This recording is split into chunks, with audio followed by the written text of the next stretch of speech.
said, no force on earth can stop an idea whose time has come. The idea of one race, the human race, is an idea whose time has come. We are not going to be able to stop it no matter what they do. They can elect Trump after Trump after Trump, and that will not stop the idea that there's only one race on the face of the earth. It's the human race, and we are all members of it. You and I are cousins. Now, if you don't like being my cousin, that's too bad for you. But we are all in the same family. We are members of the family of man. You say that all whites are racist. Can you expound on that, please? Any white person who was born, raised, and schooled in the United States of America, if you aren't a racist, you're a miracle. Either that or you decided to educate yourself. Because education in this country is about white is right, brown's all right, black's got to stand back. Yellow's mellow, but whites, we educate in a way that says that white males have done all the adventures, have made all the adventures, have done all the discovering, have made all, everything that is good and has been accomplished according to social studies, which is actually anti-social studies, by white males. It's a lie. But we do that in order to maintain the myth of white superiority. The myth of race has to be maintained at all costs in this country. Because if white people have to give up the color of their skin as being something that makes them perfect, what do they have left? If we start teaching the truth about history, if we start teaching about Nile Valley contributions to civilization, it will totally change the way we conduct ourselves in the classroom. It will have to. Columbus didn't discover America. You can't discover a place where people are already living. But we celebrate that every October. It's a lie. We need to get over, we need to stop telling the myths and start telling the truth. Most people will say, I'm not racist. I'm not a racist. Why, some of my best friends are black. Right. Yeah, and then you say, name one. Or this one, I don't see color. And when some woman says to me, I don't see color, I say, I knew that if you saw color, you wouldn't dye your hair that way. Or I say, if you saw color, you wouldn't wear that shirt with those pants. I believe that you don't see color. It's an attempt to deny skin color. And it's an attempt to deny what's wrong with seeing the color of my skin. Is it all right for you to see me kind of pink? That's okay for me. I don't mind. And I suspect that you don't mind being seen the color you are. You have a right to be what you are. And until people in this country and people in this world get it into their heads that the first modern human beings that evolved on this earth were black women. They evolved in sub-Saharan Africa about 280,000 years ago, and every human being on the face of the earth today has the memory of those black women's genetic structure in their genes. Now, we don't want to admit that, but that's the way it is. And as people moved farther and farther from the equator, their bodies produced less and less melanin, so their hair, their skin, and their eyes got lighter. As they moved into the east, they ate a lot of fish and a lot of vegetables, so their skin took on a different tone. I found that out when I was raising little kids. My husband worked in a supermarket. He was the head of the produce department, and they had lots of oranges that they couldn't sell, so he'd bring them home, and I was feeding my kids orange juice like you never saw in your life. They began to have an orange cast to their skin. I thought they had a liver problem. So I took them to the doctor, and she said, what are you feeding these kids? I said, well, lots of orange juice. She said, stop it if you want them to stop being orange.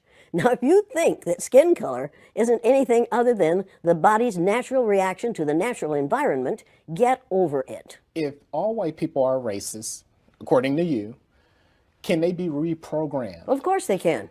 Of course they can. Of How? course they can be. It's called education. I'm an educator.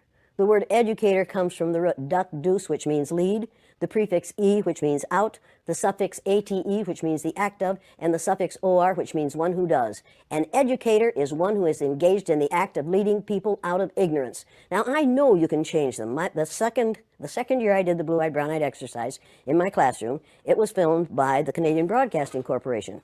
They gave me a copy of that film. I showed it to my father. My father was about 59 years old at the time. He's been a farmer all his life. He raised six kids, lost one, raised six. Watched that film as a 59-year-old man. When it was over, he stood up, and with tears in his eyes, he took his red handkerchief out of the back pocket of his overalls, his bib overalls, and said, I wish somebody had taught me that when I was 9 years old. Nobody had dare say to me, this doesn't work, this is too harsh, this isn't necessary, you can't teach an old dog new tricks because they're wrong. You can teach an old dog new tricks. You can teach people to give up the myth of racism. Somebody taught the Greeks to give up the myth that the sun was a god in a golden chariot that went across the sky every morning. They believed that for hundreds of years. We have believed the myth of 3 or 4 races, different races in this country, for long enough. There's no such thing as reverse racism. You can only be a racist if you have the power to institutionalize what you're doing to people who are different from you. What we're calling reverse racism is natural reaction to being treated unfairly on the basis of somebody else's ignorance. Now, don't ever let anybody say to you or about anyone around you that people don't like that person because of the color of their skin. That isn't the reason white people don't like people of color. They don't like people of color because they don't understand about skin color. And they don't understand that we all are descendants of somebody who looked like your mother. Welcome back to Breakdown Friday. Joseph Ward, Professor Cartoon Jones, Patrick Irvin, and we are here to get into a good discussion about what you just saw Jane Elliott talking about. 2 main things I want to get into, but 3 things she was talking about, 3 things that we are going to headline in this. Well, my question is, can white people truly be allies to black people against the system of white supremacy? Jane Elliott said all white people are racist, but there are caveats in there if you really was listening to what she's saying, but we're going to go with all white people racist. And do white people fear black people? Because that was the thing on the screen was saying white people are afraid of black people, but she was saying skin color and things like that. So I want to get into these things, get into these concepts, get into these questions. I met Jane Elliott years ago. She came to Tallahassee and she did her thing. I was able to go up to her afterwards and have a little conversation with her. She like a little bulldog, you know, she's tough. But as I grew older and I was listening to her, and I started learning more about the reality of the world that we live in and how black people truly got into the position that we're in, and recognizing that we didn't have a lot of actual real progress moving forward. Like there's some, guess you could say, symbolic gains, but no actual real progress. So people in the lane of Jane Elliott, I do think she's made contributions. But as I'm listening to her talking about what she's talking about in the clip, I'm wondering if she really understands the system of white supremacy truly. And also, do she really believe that? Because she was saying if white people are educated, then, you know, they could be turned around and things could get better. But is education enough? And are white people really ignorant about the history of black people? Like not regular everyday white people. I'm talking about white people who really have power.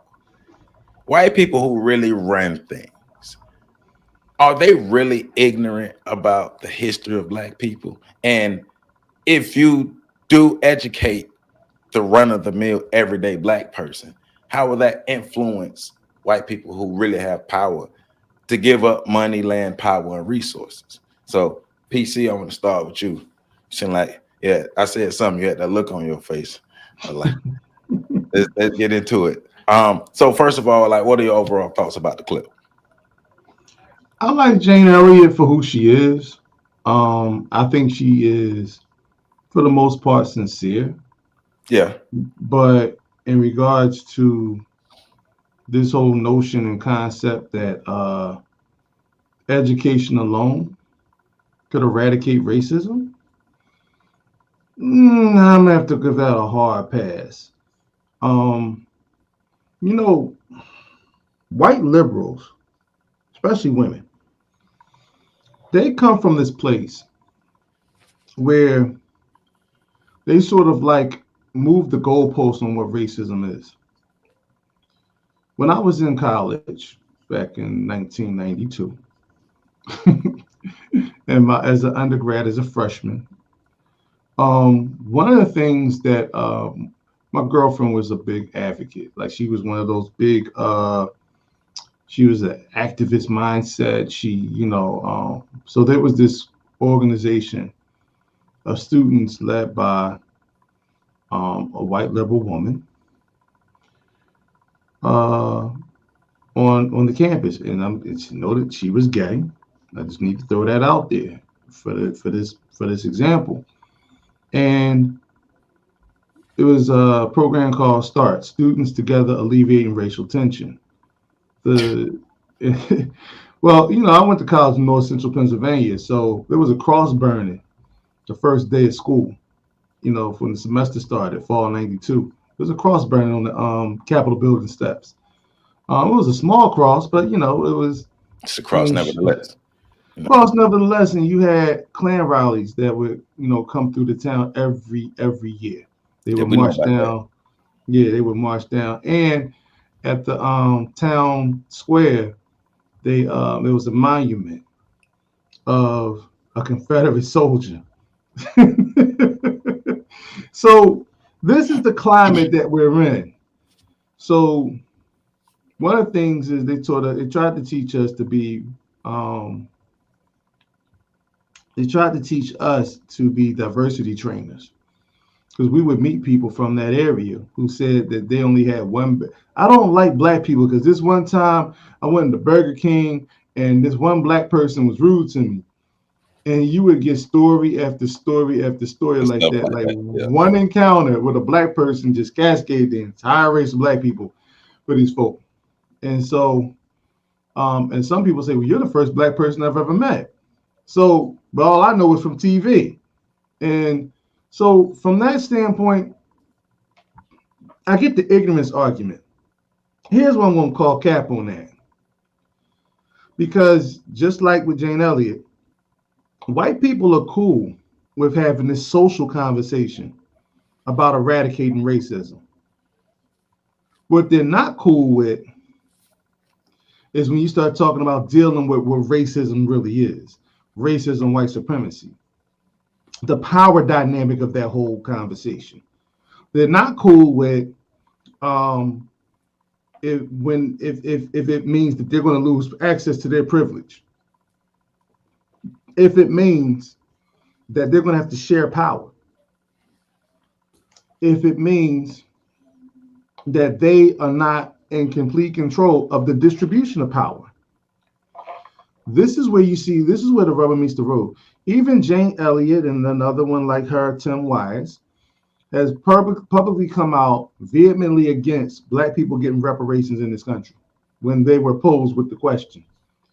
And they gave the same answer that, people who are not supposedly so educated, people who are not so liberal, gave in response to that particular question. The answers they gave were, well, that happened so long ago, and it would be unfair to punish white people today for the sins of their fathers. See, so when you come down to the actual question of, can white people be allies? They could be allies in terms of translating things into their community. They can go back to their community and try to reform races. But let's be real about this. Just like we have that conversation, right? And it's not even equating the two, where you have, a touchy-feely uncle that everybody knows about, that people keep away from the kids during family gatherings, but he's still allowed to come to family gatherings. You have the same dynamic going on in the houses of white supremacists, where I'm not as racist as Charlie, but Charlie gets to come to Thanksgiving dinner. You know what I'm saying? I like the cliffhanger, but because I want to come back specifically to, can white people be allies? Because I want to give us some time on that. That's why I mean I wanted to highlight. But so I like the cliffhanger in this, but just overall, before we get to the your thoughts on the clip. So did I cut you off? Are you done? No, I'm ready. I'm good. Okay. Just making sure. All right, Pat, what are your overall thoughts on this clip? And I'm asking because both of y'all first time seeing it. So overall thoughts on the clip. I disagree with most of it. I tried to find a like creative, sophisticated way to say it, but nothing came. Oh yeah. Yeah, I disagree with most of it. Theoretically it's sound, but like what PC was getting at, the practical application of it is not there. There's no evidence of it being there, and she's operating from a safe space being a white woman. Now, one could say she sacrificed a lot to achieve what little semblance of social justice she achieved, and I wouldn't argue with that, but I would also say that she's still in a better position as an old white lady than I am as a younger black man. So there's still, go ahead. Well, and I would give her credit. To her credit, she understands that, and she will vocalize that. Right. And none of this is an attack on her. Right. No, I'm just making sure that people understand that, and I'm glad you said that, because we're not attacking her, but what we are saying is just kind of putting some thought to these things, because, like as you're saying, she's coming from an aspect of being in theory as well. So, but my bad. Right. And so for her, it's also coming from a position of power, and when the rubber meets the road, I'm glad PC mentioned Mr. Wise, but like a couple of them in that arena, when it's time to actually apply that pressure, they back off, or they sing a different tune. And it's not even, to me, it's not even that they're reneging on what they're saying. It's just they have a different vantage point because they're not black. So as black people, we shouldn't be looking. Now, Jane Elliott is one of the few people that I think is honestly genuine in her desire to create change. Her perspective is just that of somebody that's in the group, the power group. Right. So you got to wonder how much she can really see, even if she's trying. Whereas with Mr. Wise and a couple others, I do question the authenticity of their desires to create change. But there was a lot in that clip. Like, theoretically, I agree with a lot of it. But I can't even say that. I agree with a lot of her concepts. A lot of what she said in that clip, I disagree with. I don't think racism is because they don't understand skin color. I don't buy that. I'm not necessarily somebody that agrees with the idea that all modern humans evolved from sub-Saharan Africa. I used to think that. This is my personal view. Now I think that there were multiple pockets of people developing all over the globe. You had the Neanderthals happening up there on the other side of the Caucasus. You had the Denisovans happening over there in Asia. You had pockets of humans developing all over the place. Now, did the first crop of modern Homo sapiens appear in Africa? Yes, they did. But when they started to migrate, they started to mate with these other people, and we started to have different groups popping up. And we also don't know if other groups show. So that's neither here nor there, but it's just another point that I disagree with, because from the standpoint that I think that was an attempt to try to link her to black women. My bad, man. I just had the thought of like an early Homo sapien trying to holler at a Neanderthal. but hey, because you ain't shit. But we know it happened. Like, we know for a fact that it happened. Early humans was fucking everything. Like, we know it happened. Like, we don't know if it was intentional or if it was whatever, but we know it happened. Yeah. So, man, we see it every day in Kensington here in Philly. So and I do think a lot of it isn't, even if it's not intentional. I think there is a lot of like figuring out what group you need to cater to placate, to get access, and then hitting that needle on the head. And I think people know that in the black community is black women. So I think that's kind of the angle a lot of them are taking. Now, again, I'm not saying it's nefarious or anything like that. Could also just be that Jane Fonda is a woman. But we also know that Jane Fonda. Jane Fonda. Damn, you see how that worked? Elliot. I'm thinking about Jane Fonda. Anyways, we also know that the workout lady was. But we also know that Jane. We also know that Lucy The woman, the earliest thing that they used to try to say was a modern human. Right. Like we also know that wasn't.